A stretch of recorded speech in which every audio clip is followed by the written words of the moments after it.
So a keg clean and press. This is the ultimate party trick. There's also a few different ways to clean and press it. And like I've been saying, the theme of strongman, it doesn't matter how it looks, how messy it is, as long as you can lock it out.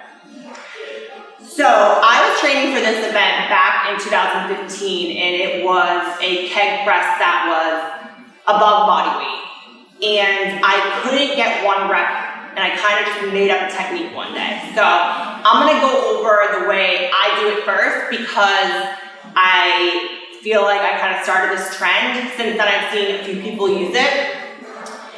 Not so much the big men. The big men generally have more static strength so that they can press it a different way, but I wanted to figure out a way to press it and use my athleticism and my explosive hips to my advantage. So what I'm gonna do for this keg is I want to set it up so that the handles are facing as close to me as possible. And then so again, I'm a righty. So I want, just like the circus dumbbell, I want the right hand further away from me.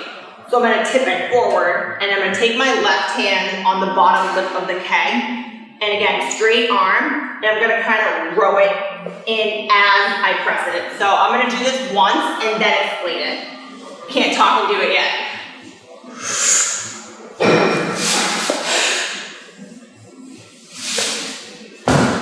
One of those movements that if you go slow, you're not going to be able to get it. It has to be fast, explosive, front squat, kettlebell swings, a lot of those things, kind of like all that in one.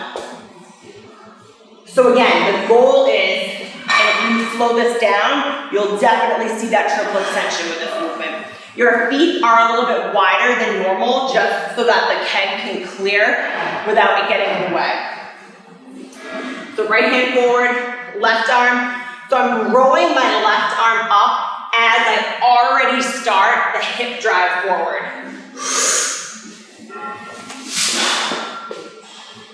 And you have to wait for the judge to stay down. So that way works for me. It's not very common.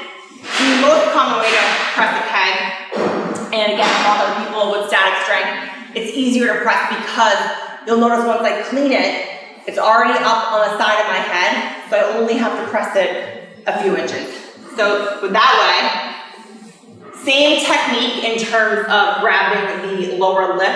And again, you always want to use the handles of the keg to your advantage. If you grip it without it, it's just going to make it harder. So use those handles. And again, I'm going to get it to my shoulder. I'm going to my right shoulder because I'm a righty. I'm going to get it here. And you want the bottom of the keg to be resting on your shoulder and then the top of your head. Because all I have to do from here, a couple inches of pressing depending how long your arms are. So it's just that. The hardest part with that one is getting it to your shoulder. It's like anything, practice makes perfect. And the faster you are, the easier it's going to be able to clean them.